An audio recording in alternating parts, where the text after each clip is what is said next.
Hi guys, I have been asked to share with you some of my little tips for helping your curls survive colouring.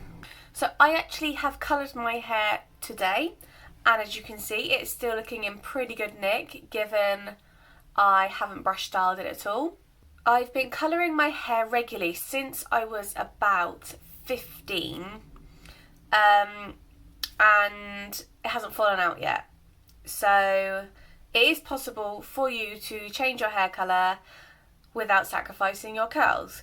Now obviously every head of hair is different, so the factors to take into account, I am going to apply them to my hair personally, so you will then be able to sort of compare to your hair, if that makes sense.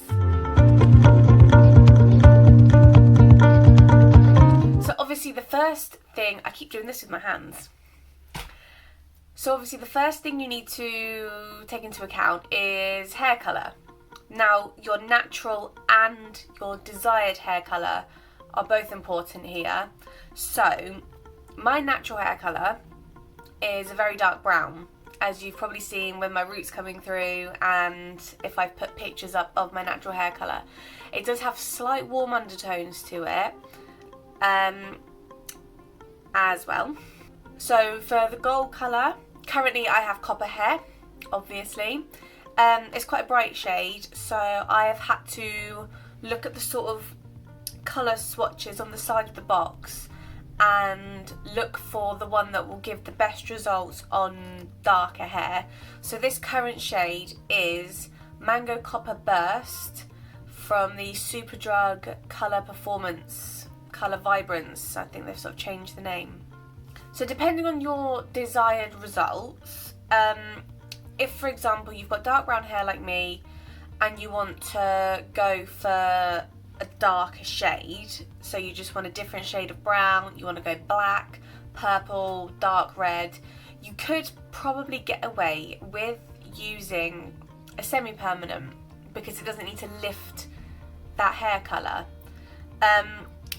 But if you want a more vivid result, well, I'm happy with this shade of copper. It's quite a natural shade, I think. If I wanted to go full on tangerine, I would need to consider bleaching my hair. So if you're feeling brave and you want a more vivid result, that's something you'd have to sort of take into account. You also need to take into account your hair's condition. So I like to think my hair is quite healthy. I know some people will say it's not because I use box dyes, but it's fairly healthy, it's fairly shiny, the curls are relatively okay. Like I say, I haven't done any brush styling today, so it's a little bit crazy, but it is generally pretty happy.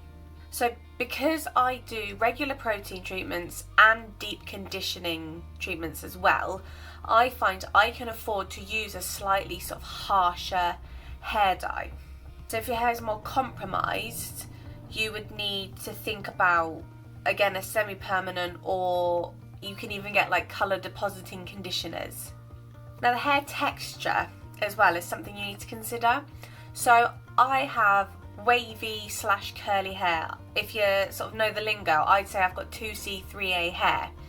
Now this is going to sound mad, but it is true, I think. When you've got texture to your hair, so you've got waves and curls, they can cast shadows in your hair, so that can make the hair colour look darker than it actually is. Whereas if you've got a looser curl pattern, you've got straight hair for example, the colour will appear brighter, so you might not need to go for a brighter shade to compensate for the shadows, if that makes sense. I'm not an expert, so that might have just been gibberish, but I think I've read it somewhere and it does make sense.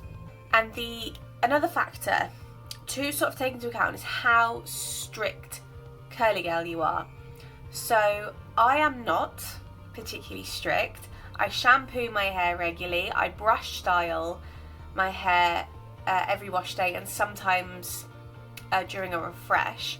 So as a result, because I'm not following the rules to the letter, I do feel comfortable using hair dyes with ingredients such as peroxide and mineral oil, liquid paraffin. I just sort of counterbalance the baddies as needed. If you're following the Curly Girl method to the letter, so you don't use shampoo, you avoid silicones like the plague, you only brush your hair, or you don't even brush your hair, you comb your hair while it's wet, saturated with conditioner, you only sort of let it do its thing, you don't brush style it in any way, then brands such as Manic Panic would be a better sort of route to go down, because as far as I know, I've never tried them yet, but they do give quite good results, but they are semi-permanent. The last thing that I'm going to talk about for how I help my hair survive colouring is the remedies. So like I've said multiple times, using permanent hair dye breaks down those building blocks of your hair and can lead to damage. So every so often I will sort of remedy that. I listen to my hair on whether it needs protein or moisture. So if it's feeling a bit limp, it's a bit fluffy, it's frizzy, it's not really holding the curls, I will incorporate a protein treatment into my hair. And I have got a couple of videos, if you want to go check those out, of what protein treatment I use. It is cheap as chips and it works magic. If my hair is feeling a bit dry and thirsty and the ends are looking a bit blah, I will then do a deep treatment. Now I've got 2 deep conditioners I use. I use the protein, no I don't, I use the Pantene Body and Strength Biotin and Rose Water hair mask, and I also use the Garnier Hair Food. They both give pretty good results. I would say that the Pantene one is a bit richer, so I don't tend to use that one as much, whereas because I ran out of conditioner recently and I couldn't be bothered to go and buy more, I every week used the Garnier Hair Food one, and that didn't sort of affect my hair too negatively. It didn't get too over moisturised. So what you would need to do when you've coloured your hair, for example, so you've taken the plunge, you've used a permanent hair dye, listen to what your hair needs. So like I've said, if your hair's feeling alright, crack on, just condition it and style it as normal. If your hair feels a bit sort of mushy, a bit more, then maybe think about using, that's the correct official terminology as well, by the way, the technical term for it.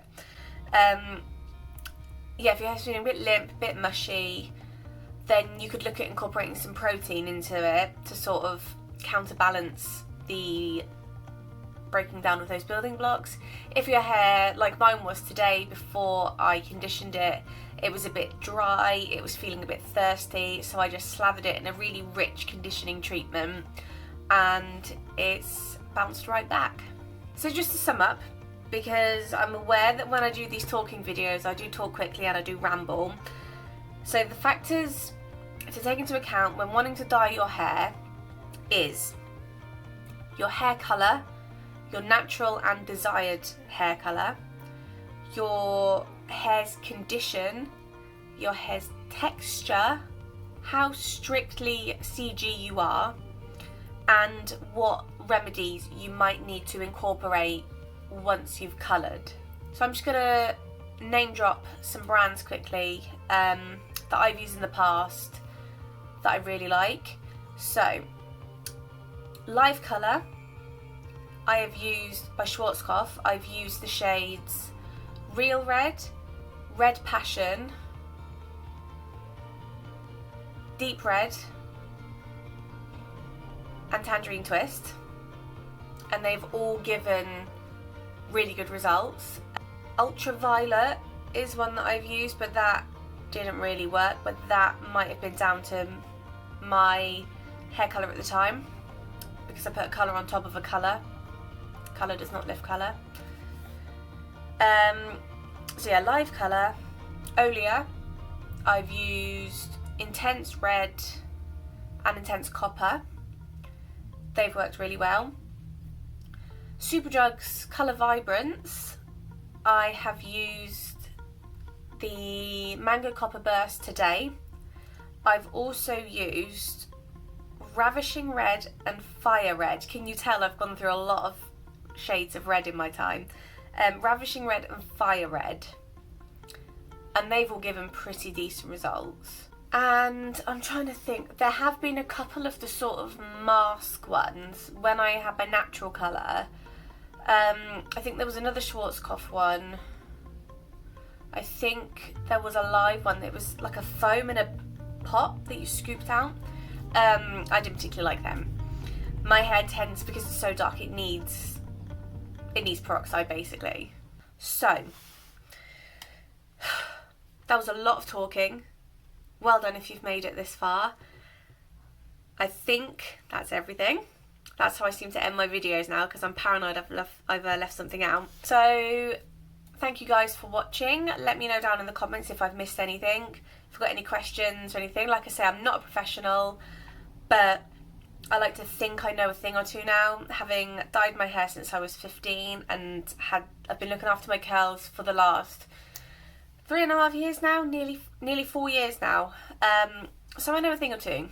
So any questions, comments, drop them down in the comments. As always, don't forget to hit like, subscribe and share, and I will see you soon. Bye bye!